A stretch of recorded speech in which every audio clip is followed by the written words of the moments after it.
Assalamualaikum, halo teman-teman. Perkenalkan, saya Salena Pitasari. Nah, di sini saya akan membahas tentang apa itu pendidikan anti korupsi dan pentingkah kita tahu dan mempelajari pendidikan anti korupsi tersebut. Mungkin teman-teman sudah tahu ya apa itu korupsi, tetapi di sini saya akan menjelaskan lebih detail tentang definisi korupsi.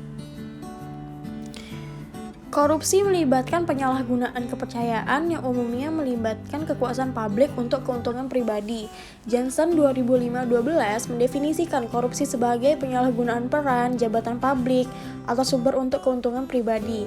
Dalam definisi tersebut terdapat 4 komponen yang menyebabkan suatu perbuatan dikategorikan korupsi, yaitu penyalahgunaan, publik, pribadi, dan keuntungan. Nah, sekarang kita akan membahas korupsi dalam undang-undang. Definisi korupsi telah diuraikan dalam Undang-Undang Nomor 31 Tahun 1999 dan Undang-Undang Nomor 20 Tahun 2001, sebanyak 13 buah pasal.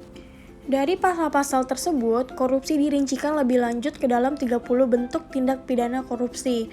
Pasal-pasal tersebut menjelaskan secara rinci tentang perbuatan-perbuatan yang bisa dikenakan pidana penjara karena kasus korupsi. Definisi anti korupsi.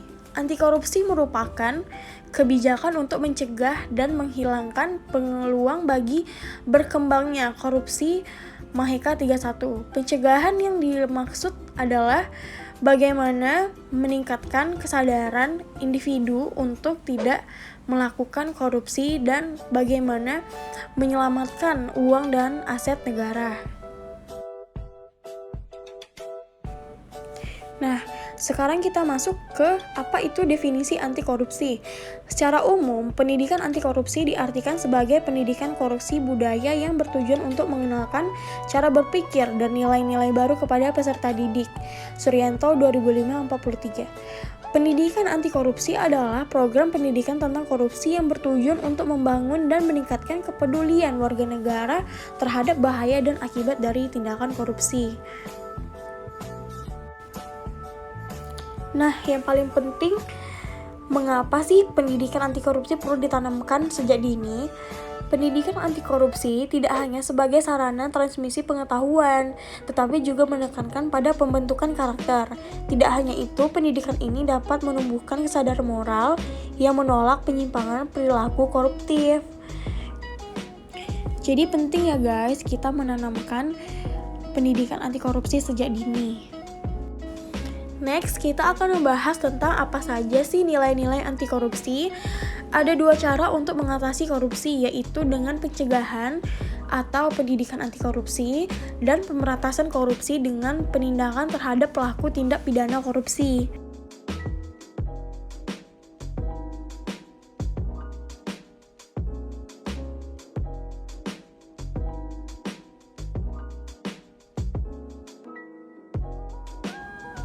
Selain itu, nilai anti korupsi yang dapat ditanamkan yaitu nilai kejujuran, tanggung jawab, keberanian, keadilan, keterbukaan, kedisiplinan, kesederhanaan, kerja keras, dan kepedulian. Nilai-nilai anti korupsi tersebut secara formal ditanamkan di sekolah dan perguruan tinggi melalui kurikulum yang dikembangkan.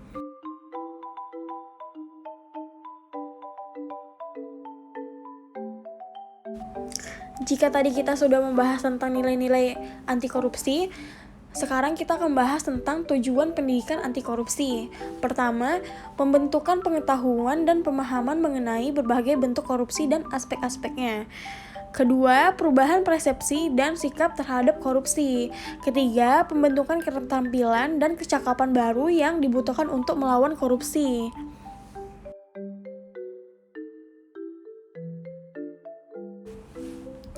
Berikut adalah 3 langkah penguatan nilai anti korupsi.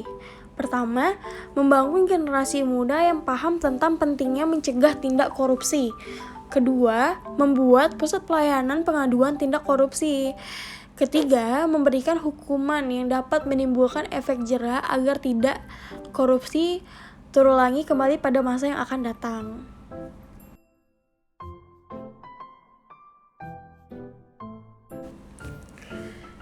Sejarah korupsi.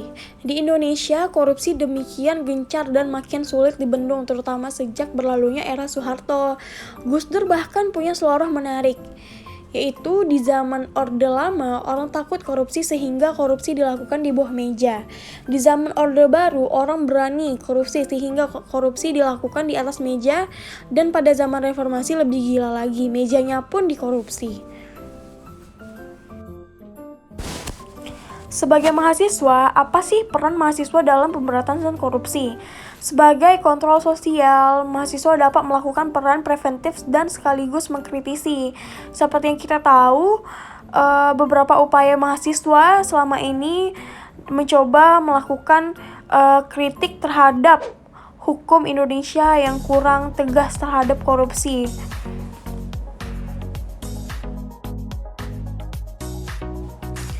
Baiklah, hanya segini saja yang bisa saya sampaikan kepada teman-teman.